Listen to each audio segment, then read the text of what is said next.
Fala a partir de agora, aqui no canal da Litoral News na Ondas, também na Nova Friburgo.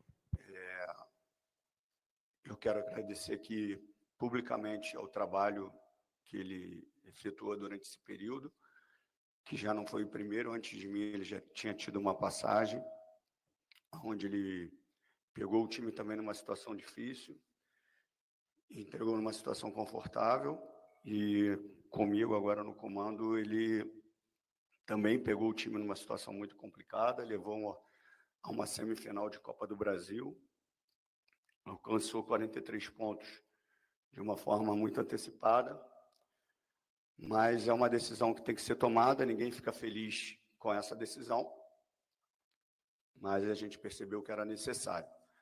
E amanhã eu faço uma coletiva com vocês para passar a situação até o final do campeonato, tá bom? De final contra o Atlético Mineiro, o técnico Rafael Paiva, e isso aqui eu estou explicando os motivos dele ter sucumbido, mas é óbvio que ele foi demitido, gente. Não tem nenhum tipo de clima para ele não ter sido demitido, gente. É óbvio que ele foi demitido. É só uma questão de tempo. Era só uma questão de tempo. Provavelmente a galera que estava lá em São Paulo, o presidente Pedrinho também está lá, deve ter falado isso também, e era óbvio que ele ia ser demitido. Alguém tinha alguma dúvida que ele ia ser demitido? Agora, quem tem que dar entrevista coletiva? O Felipe, o Marcelo Santana, o próprio Pedrinho pode ir lá falar também, apesar do Pedrinho já ter falado demais. Eu acho que hoje a cobrança é muito mais por quem está cuidando da pasta do futebol, que se chama Felipe e Marcelo Santana, que a gente não sabe o que esses caras têm, digamos assim, feito no Vasco da Gama. Não se sabe. O trabalho do Vasco na janela de transferências foi horroroso. O único jogador que, inclusive, ainda conseguiu desempenhar alguma coisa na janela de transferências foi o Emerson Rodrigues, mas que claramente é um treinador que é um jogador que não tem nível para jogar no Vasco da Gama. E sobre a permanência do Rafael Paiva, cara, vocês já deveriam saber que isso aconteceu. Eu falei isso antes da coletiva do Pedrinho, que dificilmente o Rafael Paiva ficava para 2025. E aí, depois de mais uma pancada, obviamente ele ia ser demitido, obviamente ele ia cair. Deixa eu dar uma olhada aqui, se tem algum colega lá que eu possa ver a transmissão aqui. Não sei se a galera do BTB. Mandar um beijo para a galera do BTB aí. Aguinha, copinho, gol do Hulk. Em um momento que o Atlético Mineiro também não estava jogando absolutamente nada, mas que o Hulk consegue acertar um chute. Porém, o que me incomodava a todo momento era a postura que o Vasco tinha naquela partida, de no segundo tempo ter sentado no 1-0, que não garantia nada, que na verdade aquilo ali era um 2-2 no agregado, e o Rafael Paiva dá o seu show naquele jogo ali, quando ele coloca Rossi na ponta direita, 3 meses sem jogar, quando ele coloca Ryan na ponta esquerda, um jogador que claramente ou atua melhor na ponta direita ou atua melhor como centroavante, ele vai colocar o Payet aos 88 minutos, sendo que o Felipe Coutinho, que tinha feito até uma boa partida no primeiro tempo, aos 20 minutos do segundo tempo já não estava mais aguentando correr. Claramente cansado, claramente sem condições de continuar tendo a intensidade que o Vasco tinha. Mas não, ele não colocou o Payet, só colocou o Payet com 88 minutos, o Hulk foi lá e fez o gol, e provavelmente ele fez isso porque ele achava que ia levar o jogo para os pênaltis, sendo que o Felipe Coutinho não participou de nenhuma classificação do Vasco nos pênaltis nessa Copa do Brasil, e foram 3, se eu não me engano.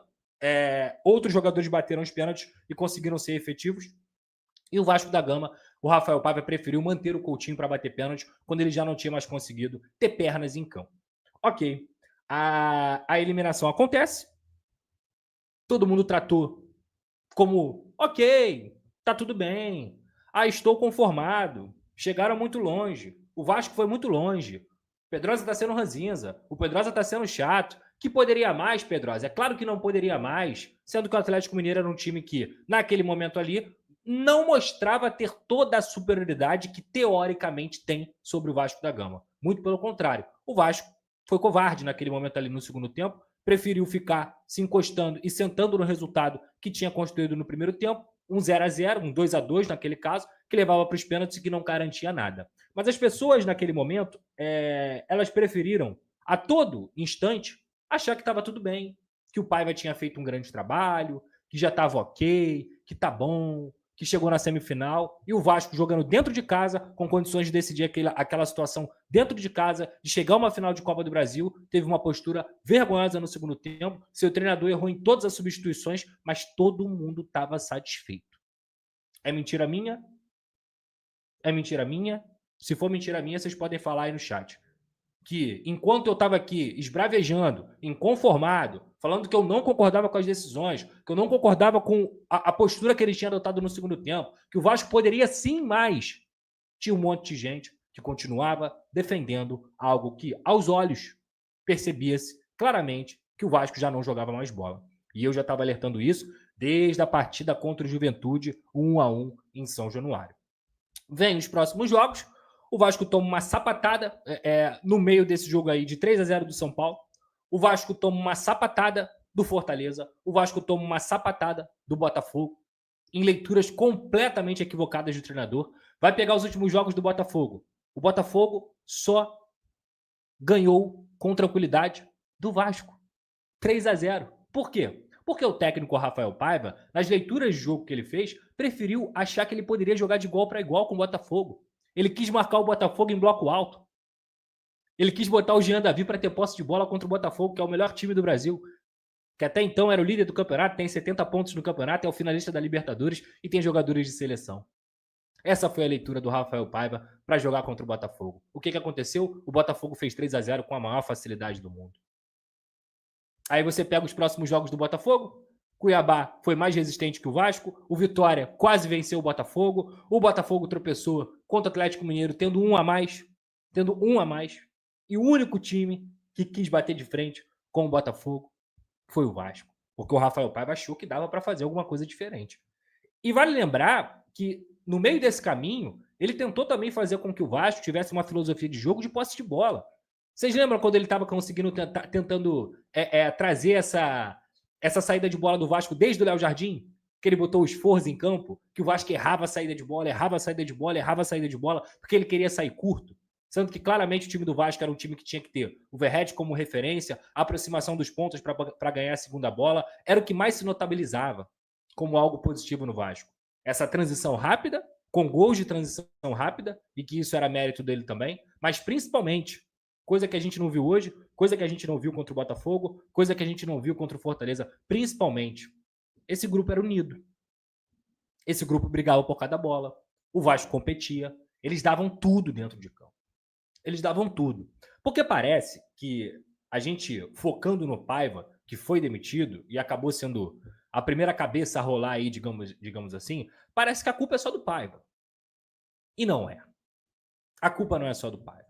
Ele é um treinador limitado, ele é um treinador que já fez tudo que ele podia fazer, até o momento que ele podia fazer, ele bateu no teto.